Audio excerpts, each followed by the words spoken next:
Olá, assombrados! Eu sou a Ana Paula e vou contar 3 relatos para vocês hoje no nosso Tipo ao Vivo Edit Day. Hoje é dia de edit, mas assim não serão muitos relatos de edit. Separei 3 relatos aqui, tá? De edits e vamos ver.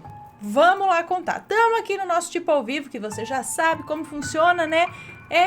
Como o nome já diz, tipo ao vivo. Tipo ao vivo.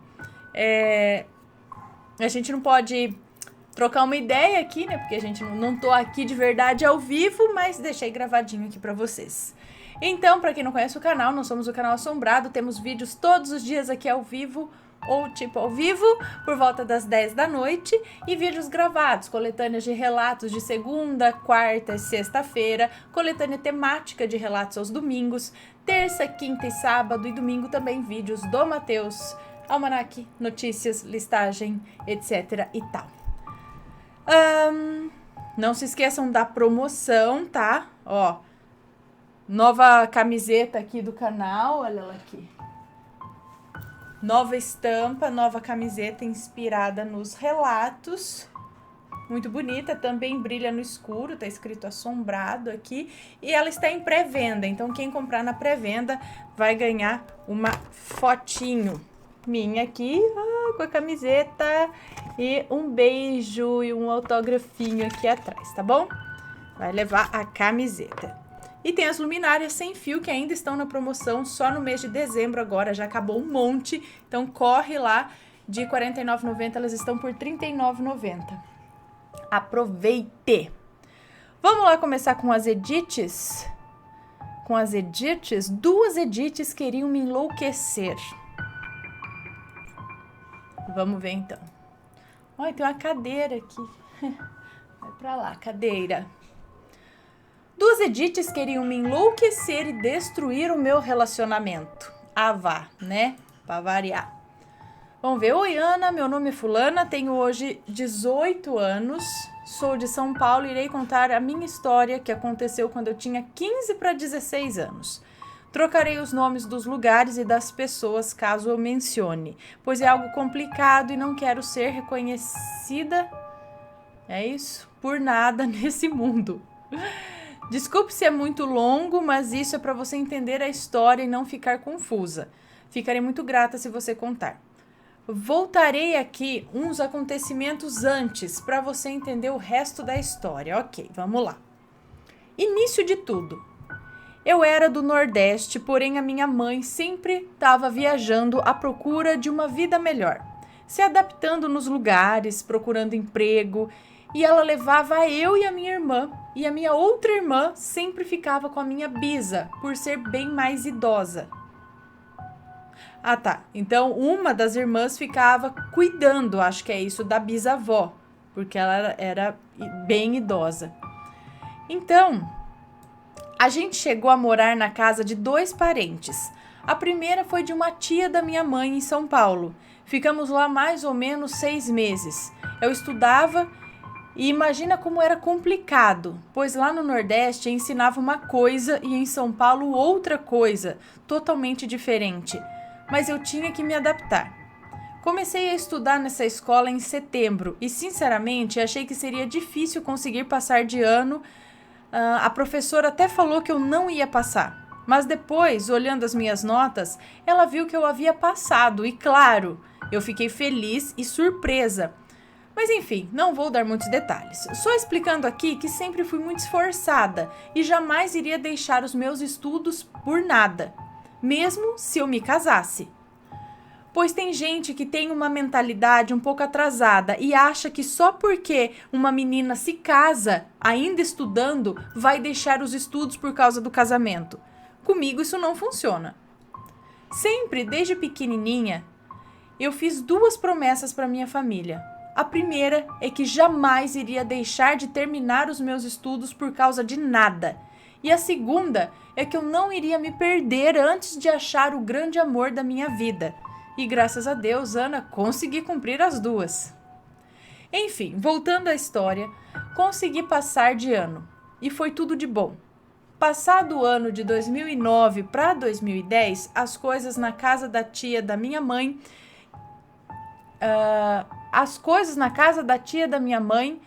foi ficando tensa. Ela falava mal da gente para os filhos dela e fofocava da minha irmã para minha mãe. E como a minha mãe era um pouco cabeça quente, ia lá e batia na minha irmã. Ou em mim, caso a minha tia falasse de mim também. Minha mãe já chegou a quebrar uma sandália nas costas da minha irmã, coitada. Gente do céu. Sofremos um monte lá e eu e a minha irmã sempre aguentando tudo enquanto a minha mãe trabalhava para tentar nos sustentar. Chegavam a esconder comida da gente, coisa que a minha própria mãe comprava pra gente, tipo biscoito, Danone. A minha tia escondia pro neto dela. Mas tudo bem, só queríamos que ela nos deixasse em paz. Um tempo depois, a minha mãe teve contato com um irmão dela que não o via desde a infância e ela era louca para conhecê-lo. Ela foi lá de moto, sozinha, para conhecer ele. E a família, que por sinal era enorme, família de 10 filhos. E depois de conhecê-los, decidiu ir morar lá comigo e com a minha irmã. É óbvio que no começo foi mil maravilhas, mas depois tudo mudou totalmente. Passamos um ano lá e voltamos para nossa terra natal em 2012. E claro que quando voltamos, eles ligavam dizendo que estavam com saudades e nos tratavam muito bem. Também falavam que queria que eu fosse visitá-los sozinha e iriam me encher de presentes.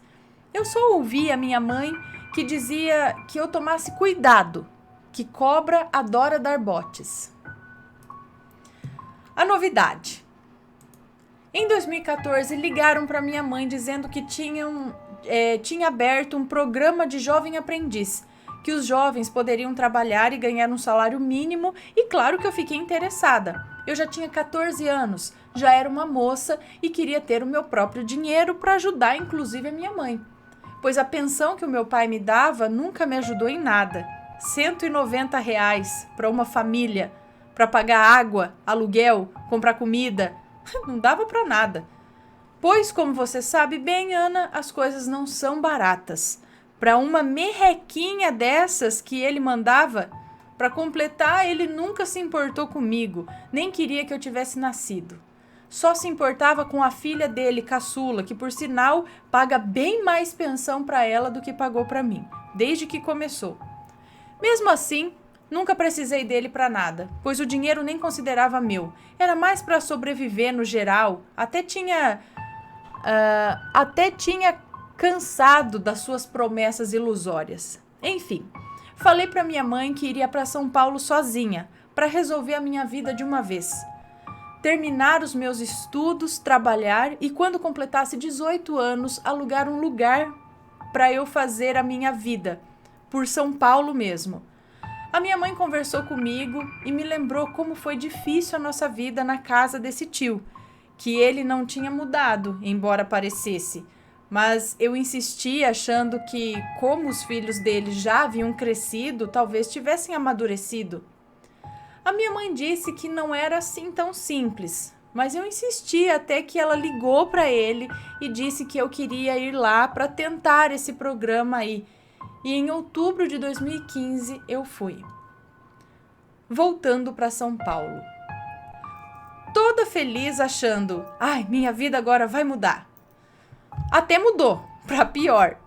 Como eu era ingênua no começo, claro, era um amor, mas depois tudo mudou como previsto, óbvio. Tudo mudou depois que voltamos de uma praia que nós fomos no Ano Novo. O meu tio tinha uma filha, em específico, que vou chamar de Margarete. Lembrando que ela tinha 10 filhos. Lembrando que ele tinha 10 filhos, mas essa foi a que mais me atazanou. Ela é a mulher do meu primo. Ela e a mulher do meu primo, Jane. A Margarete era uma peste na minha vida. Ela gostava de me fazer chorar, especialmente quando conheci o meu namorado. Mas já chego lá. No começo era até um pouco tranquilo. Ela tinha umas picuinhas comigo, mas eu nem dava bola. Até que entrei numa escola supletivo. Um amor inesperado. Lá conheci um professor que no começo achou que eu era só uma menina... Que no começo achou que eu era só uma menina véia, porque me viu toda tímida. Menina véia? Porque me viu toda tímida, desarrumada, de cabeça baixa, olhando por baixo. Ana, eu tinha entrado nesse mundo da vaidade há pouco tempo, eu não sabia me arrumar, passar maquiagem, nem sabia o que era isso, pois a minha religião no Nordeste nunca permitiu. Falavam que eu iria pro inferno se eu fizesse qualquer coisa. Então eu seguia firme o que eu conhecia. Porém, sempre gostei de conhecer coisas novas. Enfim, voltando. Eu realmente era uma menina véia, que nenhum menino se interessaria por mim, por ser tão desarrumada e tão ingênua. Porém, esse professor olhou para mim e começou a me notar depois que comecei a lhe mostrar uns textos que eu gostava de criar. Na verdade, eu lhe mostrei no começo desenhos que eu fazia, pois ele é professor de artes e ele achava legal e me dava dicas de como melhorar e tal. E daí falei para ele que eu fazia textos sobre Deus também, e ele quis ver, e eu comecei a mostrar para ele. Foi aí que começamos a nos aproximar, pois ele era afastado de uma igreja que hoje sigo. Éramos de religiões diferentes, porém ele afastado e eu mais que nunca apegada a Deus. Ele tinha se afastado por causa de uma ex dele, que não vou entrar muito em detalhes se não se importa. Mas com esses textos ele foi se aproximando mais de Deus e até que decidiu voltar para a igreja dele de novo. Foi mais por esse motivo que se aproximou de mim no começo. Ele me achava diferente das garotas por aí. Ele ainda era casado, mas seu casamento não ia bem. E foi aí que começamos a conversar, primeiro pelo Face, depois pedi o WhatsApp dele e sempre dava conselhos a ele para tentar se reconciliar com a esposa. Mas estava difícil, Ana. Ela era meio histérica, brigava por tudo com ele. E quando digo por tudo, era por tudo mesmo. Mandava ele procurar outra. Ela não queria ter relações com ele, o que o deixava na seca. E com mais desejos de ter uma mulher que o amasse de verdade. Isso já estava desgastando o casamento deles. Era como se eles fossem irmãos, já estavam dormindo em quartos separados. Tudo isso ele me contou e eu pensava, por que ele contava tanto? Por que ele confiava tanto para contar essas intimidades? E eu com apenas 16 anos, eu não tenho experiência com casamento. Nunca nem tive um relacionamento, mas sempre tentava lhe ajudar de alguma forma, com palavras. Falava para ele sobre Deus, que ele é tudo em nossas vidas, etc. Ana, sei que entrou muito em detalhes aí, mas para você entender pelo que ele e eu estávamos passando, principalmente ele nesse momento, e porque sei que muita gente iria julgá-lo se não ouvisse a sua história. Mas enfim, foi meses de conversas até ele sentir que tinha se apaixonado por mim. E claro, eu também por ele. Ele disse que há tempos não sentia nada pela esposa e contou para mim sobre seu sentimento por mim. Eu fiquei um pouco em choque, pois eu sabia o que eu sentia por ele. Eu só não achei que ele sentisse o mesmo por mim, pois nunca fui correspondida nas minhas paixões anteriores e pensei por que eu seria agora, né? Então nem tinha tanta esperança assim. Mas enfim, ele decidiu se separar, mas deixei claro para ele que eu não queria que ele se separasse por minha causa. E ele falou para mim que não era por minha causa, mas sim porque ele já estava cansado daquela vida. Beleza, ele já havia pedido divórcio e a ex dele fez um show para não dar. Ué, ela não falava para ele procurar outra? E agora não quer dar o divórcio. Fez um show para não dar o divórcio, falou até em se matar. E outras coisas mais. Enquanto isso, ele me informava o que se passava. Ele me informava o que se passava. Nos víamos apenas 2 vezes por semana na escola, então nos falávamos mais por WhatsApp. Pedido de namoro. Um dia ele chegou na escola, me chamou em um lugar reservado e me contou tudo o que havia ocorrido. Me pediu em namoro, e isso foi dia 24 de junho de 2016. Desde o início, eu lhe falei que eu não queria nada com ele, principalmente se ele fosse comprometido. Como ele já havia se divorciado, eu aceitei. E dia 2 de julho, ele foi pedir ao meu tio, na casa dele, do meu tio. E ele trouxe a minha mãe para conversar junto com o meu tio.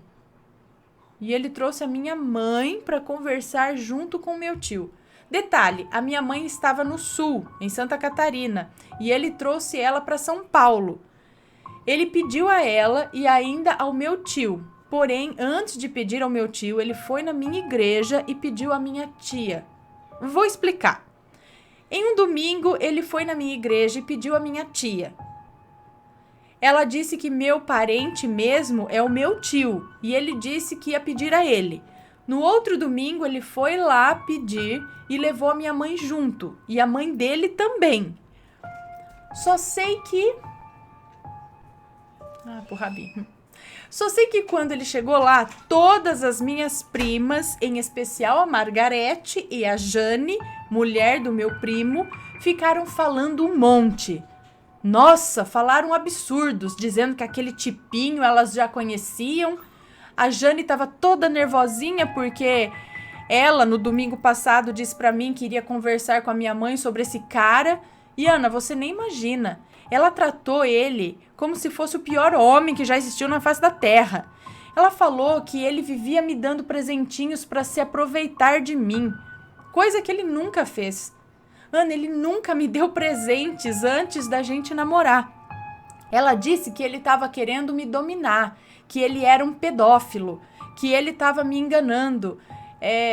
Ela falou tantos absurdos dele para minha mãe que a minha mãe ficou com medo e ligou para mim no outro dia e primeiro perguntou se realmente era isso que eu queria. E eu perguntei por quê. E ela me explicou e mandou os áudios da Jane falando. Ana, ao ouvir aqueles absurdos, eu e meu namorado choramos muito.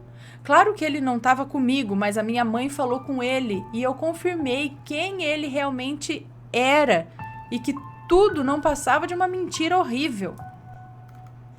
O inferno começa. Depois que ele me pediu em namoro, o meu tio aceitou de boa, mas as filhas dele não. Principalmente a Margarete e a demônia da Jane. Mas eu não estava nem aí. Eu estava feliz que meu romance, enfim, iria começar. Porém, eu não perdia por esperar. A mãe dele chorou quando saíram de lá da casa do meu tio. A mãe dele chorou quando saíram de lá da casa do meu tio. Ela viu como o filho dela foi tratado. E o pior é que eu não podia fazer nada. Falaram um monte de absurdos para minha mãe quando ele foi pedir a minha mão. Disseram que ele iria me engravidar e me abandonar com um filho no colo e outro na barriga. Disseram que eu estava cavando a minha própria cova. Enfim, um monte de barbaridades. Mas a minha mãe não deu ouvidos. A mãe dele, por outro lado, ficou muito abalada. Mas ele falou que iria lutar por mim. Meu noivado. Ele me pediu oficialmente em namoro 2 de julho de 2016 e no mês de agosto ele comprou as nossas alianças e noivamos. Claro que noivamos mais ou menos em segredo. Vou explicar o porquê. A Jane já estava se metendo demais na minha vida, enchendo a cabeça da mulher do meu tio, que vou chamar de Maria. E a Margarete nem se fala, fazia o maior inferno também. Então meu namorado, que vou chamar de Guto, foi no meu tio em segredo e falou que estava pensando em já colocar uma aliança em mim, como um compromisso de verdade. E o meu tio ficou até feliz, pois viu que ele queria coisa séria comigo. E no mês de agosto, noivamos. Porém, nem eu sabia do meu noivado, foi surpresa até para mim. Ele só chegou com um bolo e a mãe dele também foi, e ele chamou meu tio e a minha tia, leu um poema e colocou a aliança em mim. Eu me emocionei, ninguém nunca tinha feito um poema para mim. Era um sonho. E aí uma de minhas primas falou: Nossa, prima, devia ter avisado pra gente ter feito um churrasco e uma festança.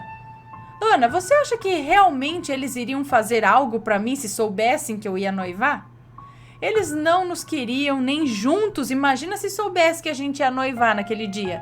Iriam fazer o maior inferno pro nosso noivado não acontecer. as coisas pioraram. Liguei para minha mãe e contei a novidade. Ela nos parabenizou e nos alertou. Agora se prepare para o pior. O Guto até sorriu e disse: agora eles não vão poder nos separar mais. Isso era o que ele pensava. Bom, os dias foram passando e as coisas foram ficando muito pior. O Guto me dava presentes, coisas de higiene pessoal, coisas que realmente eu precisava. Tipo blusa de frio, e eu não tinha, e o pouco que eu tinha, a Margarete ia lá e rasgava. Pra você ter ideia do quanto ela me odiava, um dia ela falou na frente de todo mundo, do pai, da mãe, dos irmãos, enfim. Falou que se eu morresse naquele momento, ninguém sentiria falta de mim, a não ser o Guto. E sabe o que a família dela falou? Porcaria nenhuma. Ficaram tudo rindo, feito um bando de babaca. Ela rasgava toda a roupa que eu ganhava. Uma vez a minha sogra me deu uma blusa, mas por coincidência ela comprou uma igual à da minha cunhada e levei a blusa errada para casa. Quando cheguei lá, que coloquei nas minhas coisas, fui ao banheiro e voltei. A Margarete estava na cama e a blusa tinha sumido das minhas coisas. Eu olhei para ela e ela estava mexendo no celular e rindo feito uma... Quando comecei a procurar e achei dentro da caixa do irmão dela, bem amassada, como se quisesse esconder de alguém naquele momento. E ela me xingava de um monte de coisa, me chamava de ridícula, piolenta, entre outras coisas. Tudo isso depois que chegamos da praia do Ano Novo. Eu irei mostrar uma foto, ela mandou uma foto. Irei mostrar uma foto de nós duas, que foi o que deu início à confusão toda. Só peço para, por favor, não mostrar a foto. Não vou mostrar. Bom, enfim, voltando aos acontecimentos, outras vezes o Guto havia comprado creme de hidratação para o cabelo, creme de depilação e várias coisas de higiene, absorvente, várias coisas mesmo. E tudo isso foi sumindo das minhas coisas. Ana, tudo! Coisa que só consegui obter depois que comecei a namorar. Porque antes, quando eu menstruava, tinha que usar papel higiênico. Jura que nem absorvente? Eu tinha que usar papel higiênico e quando não tinha, eu me virava de outro jeito. Então você só foi ter absorvente e depois começou a namorar? Ele que te dava? No começo, eu até emprestava as minhas coisas, mas elas desperdiçavam muito. Sério, não usavam, simplesmente desperdiçavam. E quando as minhas coisas acabavam, que eu ia pedir emprestado um pouco deles, eles não me davam. Então passei a guardar bem as que eu tinha, até que ela começou a pegar sem pedir, que eu já acho que é roubo. O Guto tinha comprado uma mala para eu guardar as minhas coisas, porque eu não tinha guarda-roupas. E comprou um cadeado, e toda vez o cadeado aparecia quebrado. Aí ele comprou um cadeado com senha, e ele aparecia quebrado também. Então ele decidiu comprar daqueles cadeados de fechar portão. E dessa vez o que apareceu quebrado foi o zíper da minha mala. Mas claro que o meu tio falava que eu queria só colocar a culpa na filha dele. Foi onde tudo piorou mais ainda. Ela fazia tanto inferno na minha vida que já estava entrando em depressão. E sabe o que é pior? Ela roubava as minhas coisas e dizia que era eu quem estava roubando dela. E ele acreditava. Muitas vezes eu via ela Muitas vezes eu a via com minhas coisas. Falava pro meu tio e pra minha tia. E eles falavam que eu estava querendo arrumar confusão. Uma vez a própria irmã dela, que vou chamar de Barbie, ouviu a canalha dizer a uma amiga dela que ela tinha pego um batom meu e quando eu falei pro meu tio, ele disse que era mentira da Barbie, que ela estava só querendo arrumar intrigas. Nem na igreja a Margarete me deixava em paz, ela sempre estava querendo me diminuir. Quando eu ia cantar no púlpito, ela ia lá no som da igreja e desligava o meu microfone, fazendo com que eu me esguelasse na igreja. E o pior é que a minha garganta ficava por um fio e eu desafinava. Minha apresentação ficava horrível. Ela não deixava eu sentar em qualquer lugar nos jovens. Sempre ela que tinha que escolher onde eu ia sentar. Uma vez o Guto me deu um celular na primeira semana de namoro, porque o meu já estava velhinho. Ele comprou película e tudo. Eu deixei o celular carregando no outro dia. e no outro dia a película tinha sumido. E nem me recordo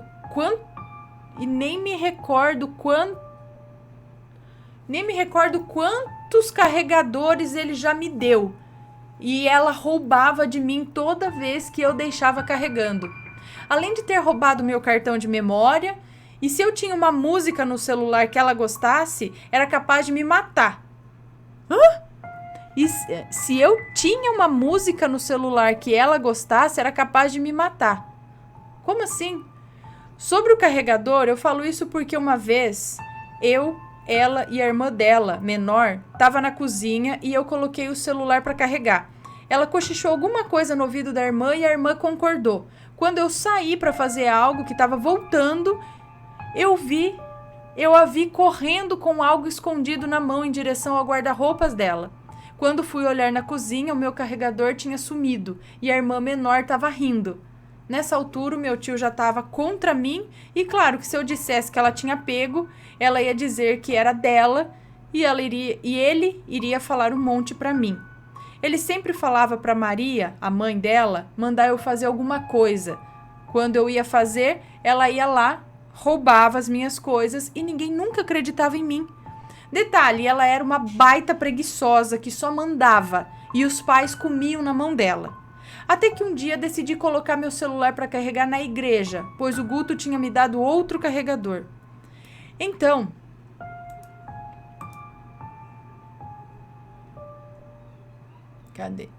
como eu não conseguia carregar meu celular em casa, eu tentei colocar para carregar na igreja. E o pior é que era perto dela, mas não tinha outra opção. Então, quando fui orar, ela pegou meu celular e tacou no chão. E eu me desesperei. Até a amiga dela achou aquilo um absurdo. Achou que ela estava indo longe demais. Eu chorei muito, não por causa do celular, mas porque ela estava me infernizando. Até lá na igreja, Ana. Eu já não suportava mais. Eu estava com os nervos à flor da pele. Ela batia a porta na cara do Guto quando ele ia me ver. Ele sempre tentando se aproximar da família e todos rejeitando ele.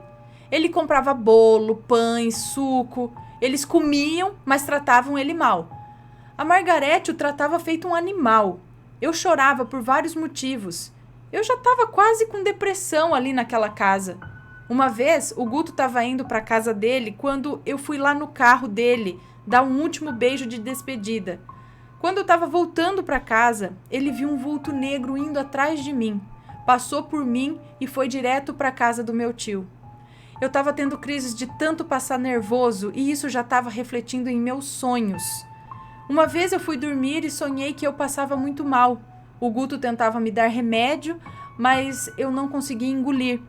E eu não estava mais conseguindo respirar. Eu estava babando uma baba grossa e quando acordei desesperada, meu travesseiro estava todo babado. E não era pouco, hein? Eu realmente estava sentindo tudo aquilo enquanto eu dormia. Eu contei pro Guto e ele disse que era reflexo de tudo que eu estava vivendo. Ana, a Margarete tinha mudado a cabeça do meu tio de um jeito que eu não sei explicar. No começo ele estava aceitando a ideia de eu me casar, mas depois ele não quis mais. Dava desculpas de que eu iria abandonar os estudos e me ameaçava caso eu continuasse com aquela ideia. Detalhe, a filha dele, a Barbie, já estava noiva de um cara há 6 anos. E quando eu disse que ia noivar em tão pouco tempo, ela também ficou contra mim. Sinceramente, eu estava pensando em demorar um pouco a me casar. Mas com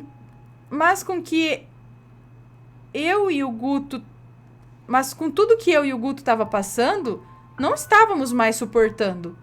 O Guto estava entrando em desespero também. Estava tendo crises. Ele nunca havia passado por isso.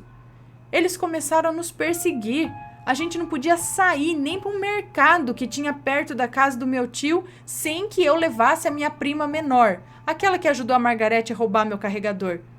Quando o Guto me levava para a escola, elas nos seguiam e inventavam um monte de coisas pro meu tio, que me proibiu de ir com o Guto. E o pior, eu morava mais ou menos meia hora de distância da escola. E a Maria fazia comida, mas acabava num instante, porque os filhos demoravam tudo.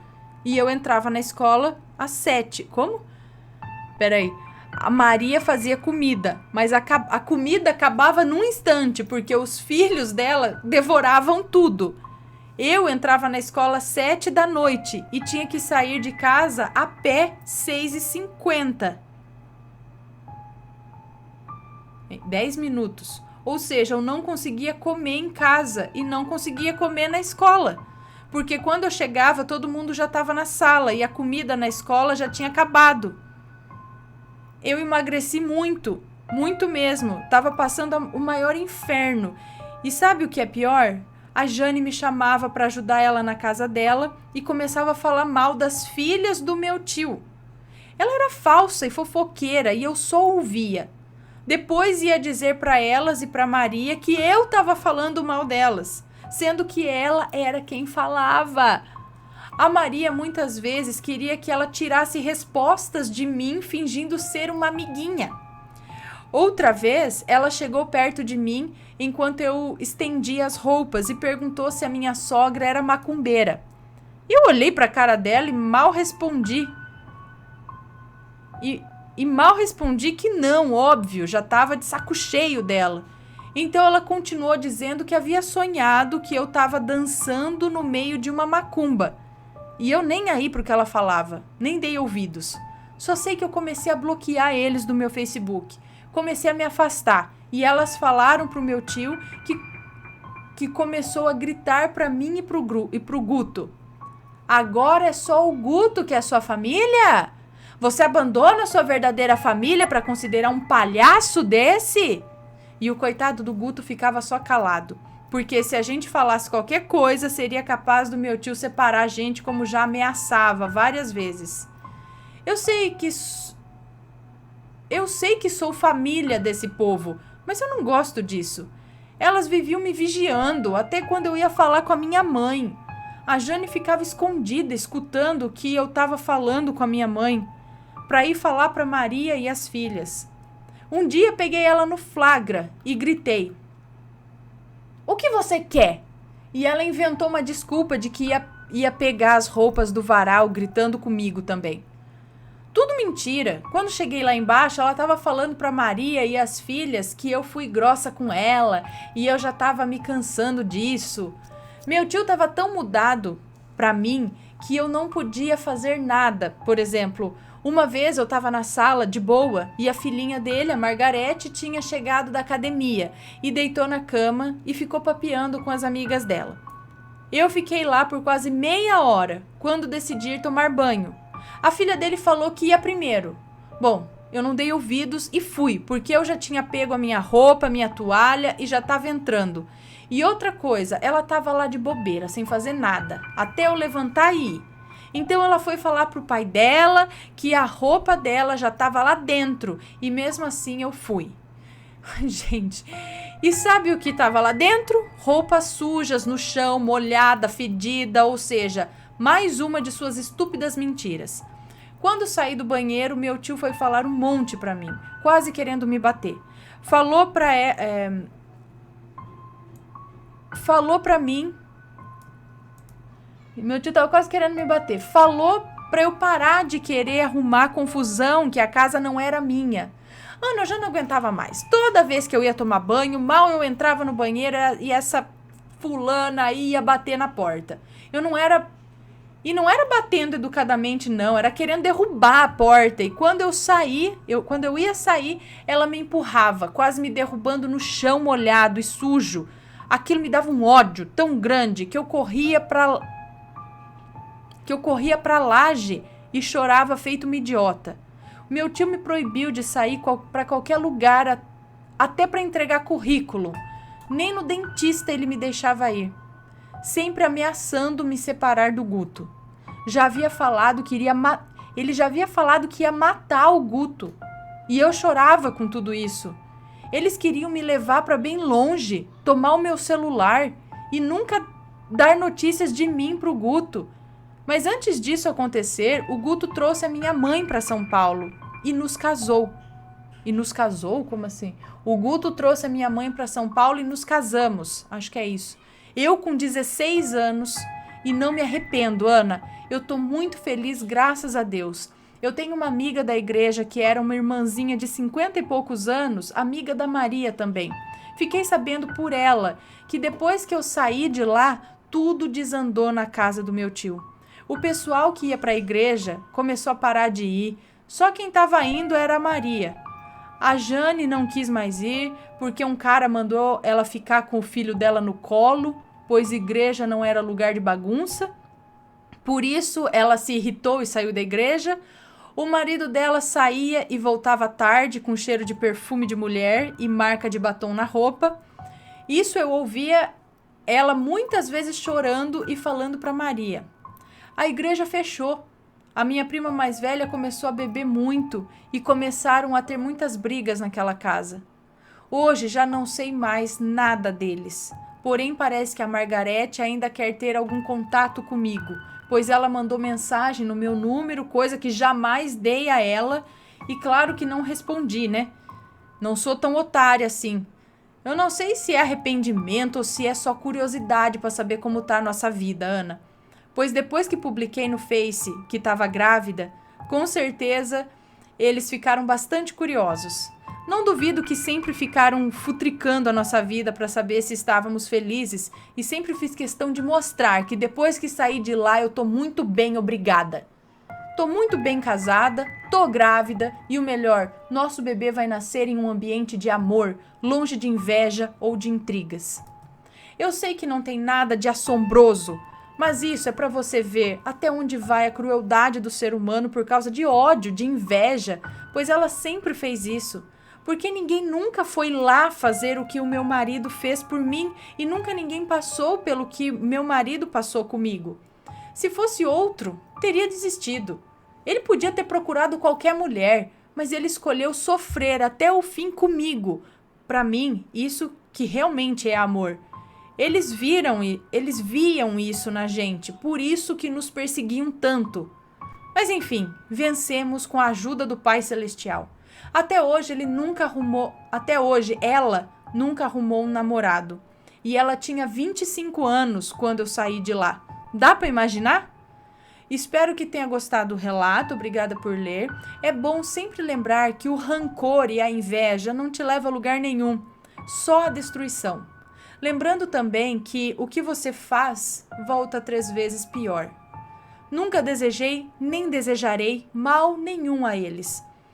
Mas espero que eles reflitam tudo o que fizeram e se não tiverem capacidade para isso, pelo menos não façam isso com mais ninguém. Nunca esperei que nenhum deles viessem pedir desculpas, eu só quis ter paz na minha vida e Deus me concedeu isso quando me casei. Hoje tenho minha casa, meu esposo, meu filho que vai nascer logo logo, além de ter uma sogra maravilhosa, uma segunda mãe para mim. Posso dizer que ganhei na loteria com uma sogra dessas. Eles viviam falando que a minha sogra era uma cobra igual a mim. Bom, agradeço, pelo menos é uma cobra mansa e maravilhosa. Eu queria conhecer mais cobras desse tipo. Brincadeira à parte. Hoje sou realizada, embora meu destino foi bem diferente do que eu havia planejado, mas agradeço a Deus por ter reservado isso para mim. Bom, Ana, é isso. Que Deus abençoe a você e a família linda que você construiu. Fiquem com Deus e obrigada mais uma vez pela paciência. Admiro muito o trabalho de vocês e sou super fã do canal, sempre assistindo relatos ao vivo. Adoro os relatos das edits que você conta. Isso me deu esperança para contar um pouco do que eu passei. Elaia!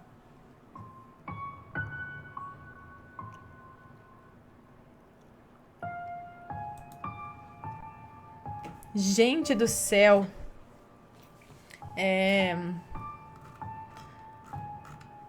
Pois é, né? A gente vê muito disso, né? Quando a gente escuta algumas coisas, você fala, não é possível, não é possível.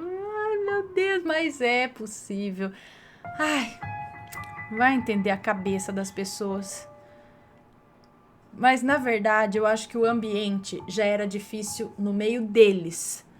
E eles acharam um saco de pancadas, que foi ela, né? Tipo, assim, eles viraram o problema deles, acharam um alvo, sei lá, vamos futucar essa aqui que chegou, que não é da família, mas não é, ali no meio. Então vamos atacar. Aquela hora que você saiu, eles ficaram talvez sem ter aonde atacar, perderam o saco de pancadas e aí começou entre eles e sei lá, a coisa piorou ali, porque ali já nunca estiveram bem ali naquela família, aposto. Tantos filhos.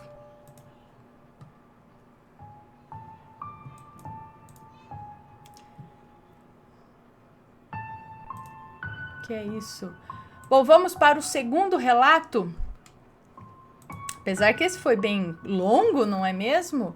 Mas vamos aqui, eu falei que tinha 3 relatos, então hoje é Edith Day, então vamos lá. Segundo relato, que é Edito. Meu avô foi enfeitiçado por um edito. De arrepiar, ele diz aqui, é um relato curto até. Médio.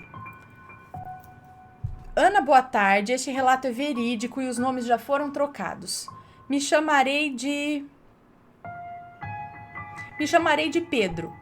Este relato a minha avó e a minha mãe presenciaram e confirmaram até hoje que isso aconteceu. E confirmam até hoje que isso aconteceu.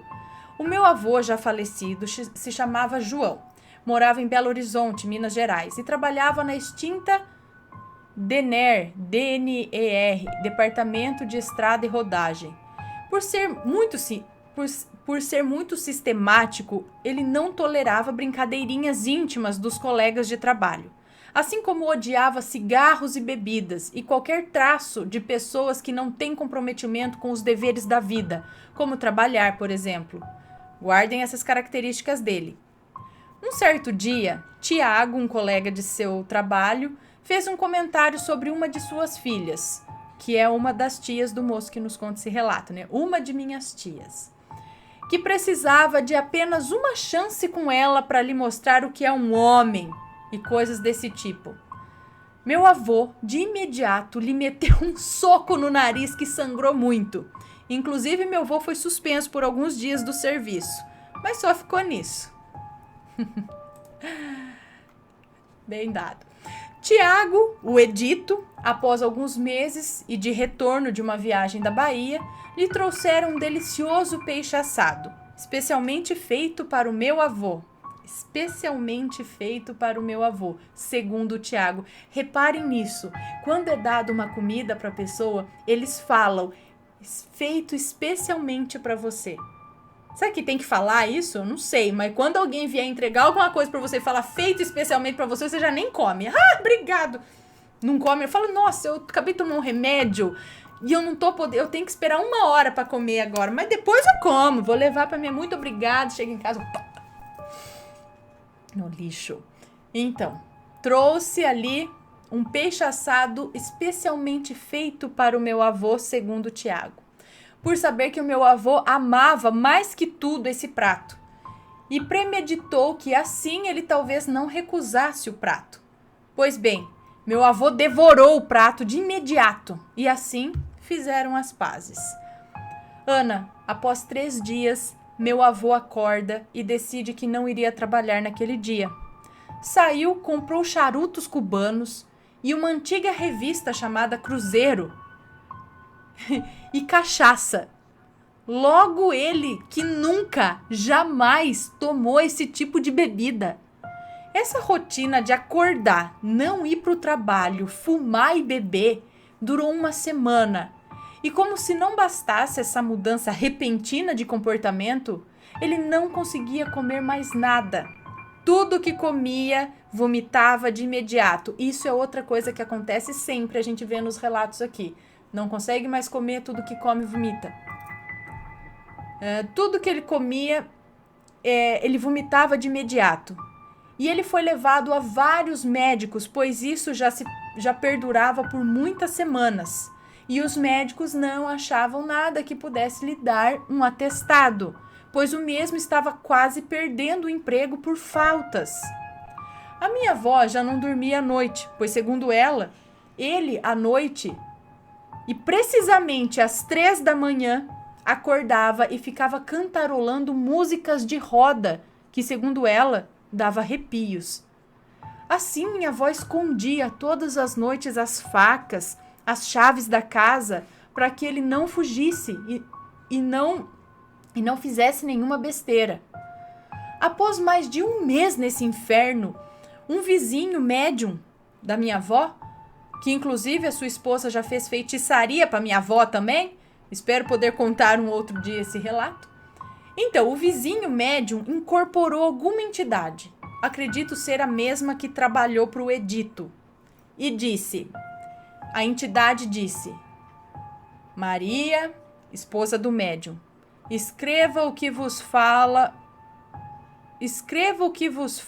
ou seu vizinho aí do lado vai morrer. Tá faltando uma lua para levar ele. E a Maria disse, mas você vai levá-lo mesmo sabendo que ele tem 11 filhos para criar? E a entidade disse, vou, me pagaram e eu vou levá-lo. A não ser que vós me dê o dobro do que me ofereceram. Maria começou a anotar tudo que a entidade pediu.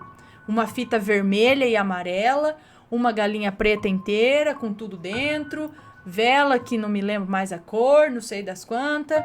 No outro dia, a Maria bateu a porta da minha avó e contou tudo que seu marido incorporado lhe disse, pois o mesmo já não se lembrava de nada. A minha avó de imediato iniciou o preparativo da oferenda, conforme falado pela vizinha, e assim deveria levá-lo a uma encruzilhada e entregar a oferenda. Assim ocorreu uma noite, foram uma tia, a minha mãe, vó, meu vô e mais o médium e sua esposa, futura Edith. O que vou relatar aqui é o que a minha mãe e a avó contam com os olhos arregalados e me fazem arrepiar até hoje. Ao chegar na encruzilhada, um local muito escuro e com muito matagal ao redor, a oferta foi feita e uma ventania surge do nada. No mato é possível ouvir uma espécie de foice cortando o mato. E visivelmente o mato começa a quebrar por algo invisível. O médium é puxado por algo muito forte e rapidamente a minha tia e as pessoas que ali estavam o seguram pela cintura, impedindo que o mesmo fosse levado mato afora, sendo tipo sugado pelo mato. Após isso tudo se acalmar e meu avô, que mal conseguia andar de tão fraco por não conseguir comer, consegue ir embora para casa a pé. Depois de tudo isso, ainda meu avô jura de pé junto que é tudo mentira e que nada disso aconteceu. Só para manter a sua pose de turrão que sempre teve. É isso, Ana. Abaixo envio também os relatos de feitiçaria que aconteceu com a minha avó e um recente relato das pedrinhas vivenciado por mim. Cadê? O da avó não tá aqui.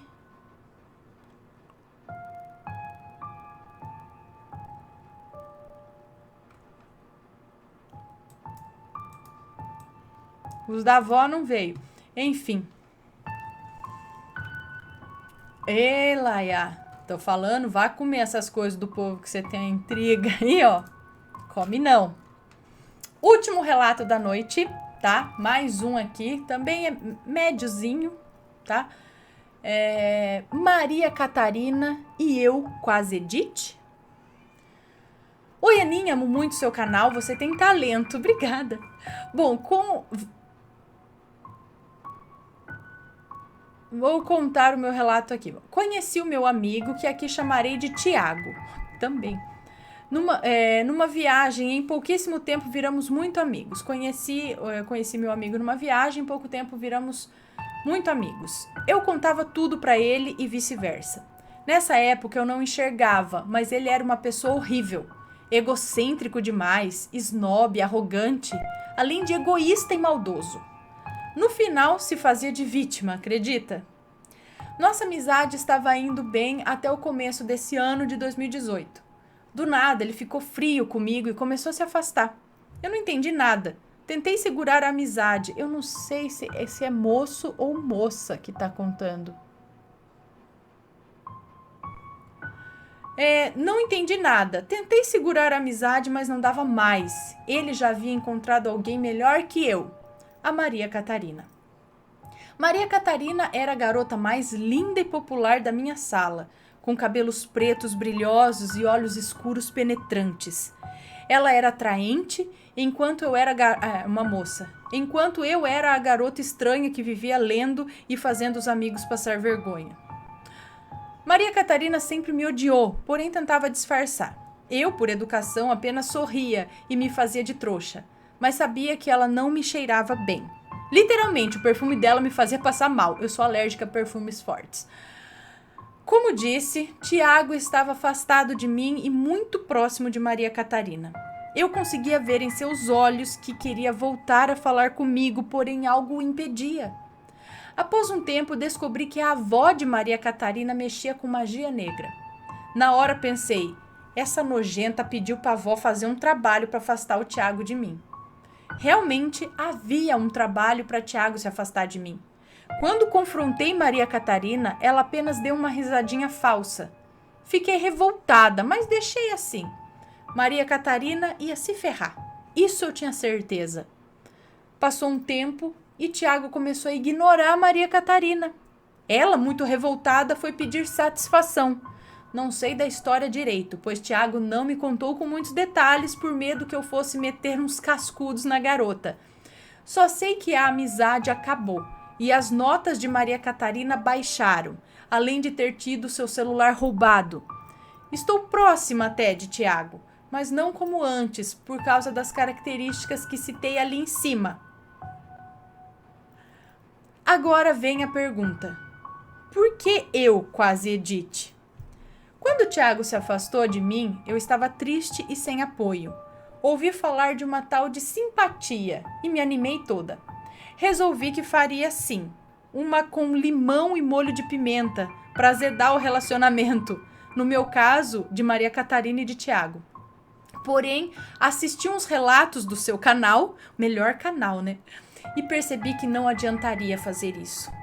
Ao invés de afastar ele de Maria Catarina com simpatia, resolvi atraí-lo por meio da lei da atração. A lei da atração mudou a minha vida. Pessoas que não conhecem, pesquisem mais. Sério, vai mudar sua vida de forma drástica para melhor. E esse é meu relato. Um beijo para todos. Amo você e o Matheus. Hey, só para você. Aqui, ó.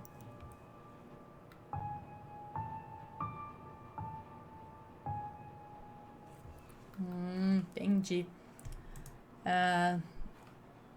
Não era assim tão Maria Catarina, né? É uma Edith. Muito bem, ela, ó, não vá fazer nada, não mexa os pauzinhos para esse lance de atrair, separar os outros, essas coisas. Realmente, você fez a lei da atração é um lance de mentalização, não é? De mentalizar coisas boas, atrair de forma positiva uma coisa. Por exemplo, eu quero muito comprar aquela casa. Eu gostei daquela casa, eu tô procurando uma casa para comprar, mas eu queria aquela. Então você mentaliza que você vai conseguir, você já começa a visualizar como se ela fosse sua. Aquela é minha casa, eu vou entrar lá, sabe? Uma coisa assim, eu acho que é algo do tipo a lei da atração, sabe? Nossa, eu vou vai ter sorteio no shopping, né? Esse final de ano, sorteio ali um Audi. Vou dar uma mentalizada ali, vou entrar nesse carro.